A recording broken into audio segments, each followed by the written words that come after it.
Hi friends, welcome to நான் Taylor channel. வாங்க நம்ம வீடியோக்குள்ளே போகலாம். இன்றைக்கி என்ன வீடியோ அப்படின்னு பார்த்தீங்கன்னா, இன்றைக்கி வந்து காலையிலே எழுந்திரிச்சிட்டேன். ஒரு 4:30 மணி போல் எழுந்திரிச்சிட்டேன். ஏன்னா ஒரு கல்யாண ப்ளவுஸ் வந்து ஒன்று ஸ்டிச் பண்ண வேண்டியது இருந்தது, கொஞ்சம் மாடல் வச்சு தான். ஏன் அப்படின்னா திடீர்னு அது வந்து திடீர் கல்யாணம் அப்படி சொல்லியிருந்தாங்க. ஸோ அதனால் எமர்ஜென்சியாக காலையில் எழுந்து தச்சு கொடுத்துட்டேன். அதுக்கப்புறமா இன்றைக்கி அது வந்து காலையில் எழுந்து தச்சு கொடுத்துட்டேன்னா அதோட முடிஞ்சுது. அதுக்கப்புறமா ஒரு 3 மணி போல் உக்காந்தேன். ஈவினிங் 3 மணி ஓகேங்களா. அப்போ உட்காந்து சரி இந்த 3 மாடல் ப்ளவுஸ் வந்து ஸ்டிச் பண்ணிடலாம் அப்படின்றதுனால நான் வந்து இதை ஸ்டிச் பண்ணிகிட்ருக்கேன். இது வந்து full and full cotton blouse தான். காட்டன் சாரீ, காட்டன் ப்ளவுஸ் சரிங்களா. இது வந்து கொஞ்சம் வந்து ரொம்ப கிராண்டாகவும் இல்லாமல் ரொம்ப சிம்பிளாகவும் இல்லாமல் மாடல் வந்து கேட்டிருந்தாங்க. ஸோ அதை தான் நம்ம வந்து ஸ்டிச் பண்ணிகிட்ருக்கோம்.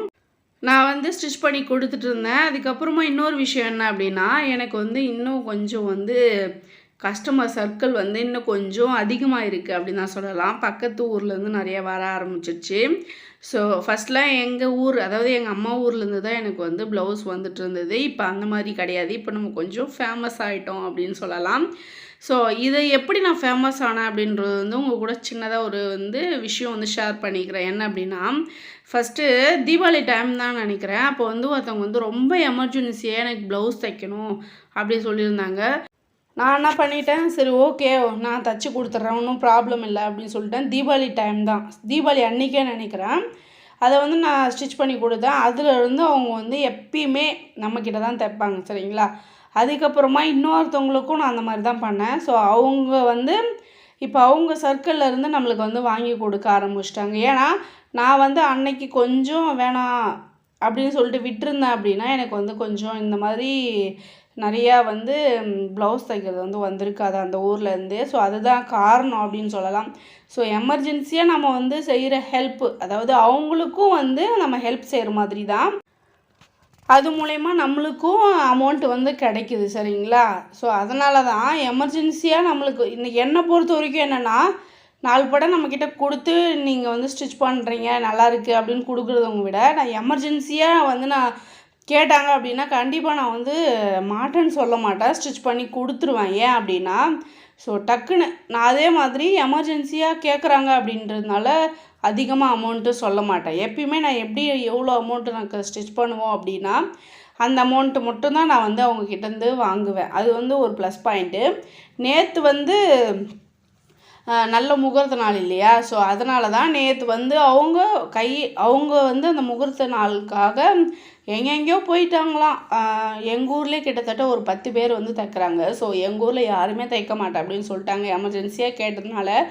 அதுக்கப்புறம் எங்கள் ஊர்லேருந்து 5 கிலோமீட்டர் தள்ளி போயிட்டு அங்கேயும் கேட்டு பார்த்தாங்க. அங்கேயும் இல்லை, எனக்கு ஒர்க் அதிகமாக இருக்குது அப்படி சொல்லிட்டாங்களா. சரின்னு சொல்லிட்டு ஃபோன் பண்ணி ரிக்வெஸ்ட்டாக கேட்டாங்க.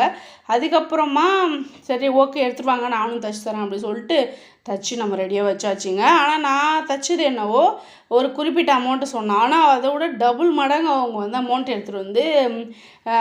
எடுத்துகிட்டு வந்திருந்தாங்க. எவ்வளோ சொல்லுவாங்களோ, இந்த மாதிரி எமர்ஜென்சிக்காக தைக்கிறாங்க அப்படின்னும் போது எவ்வளோ சொல்லுவாங்களோ அப்படின்ற மாதிரி அவங்க எடுத்துகிட்டு வந்தாங்க. ஆனால் வந்து நான் எவ்வளோ தைக்கிறேனோ அந்த அமௌண்ட்டை வந்து அவங்ககிட்ட சொல்லியிருந்தேன். ரொம்ப ஷாக் ஆகிட்டாங்க.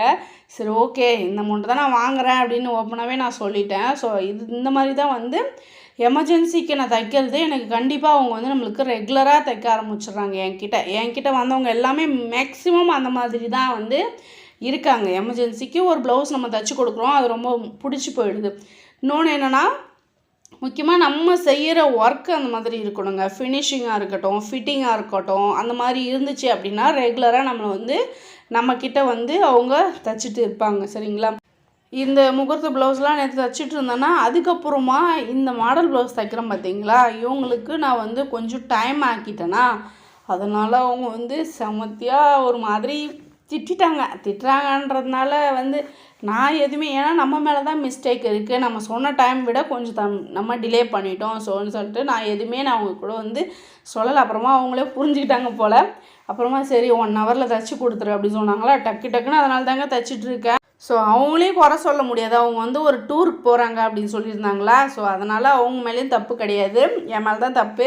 அதுக்கப்புறமா இந்த 2 மாடல் ப்ளவுஸ் நான் ஃபினிஷ் பண்ணிட்டேன். இன்றைக்கி வந்து கல்யாண ப்ளவுஸ் ஒரு 400 ரூபாய் வாங்கியிருந்தேன்.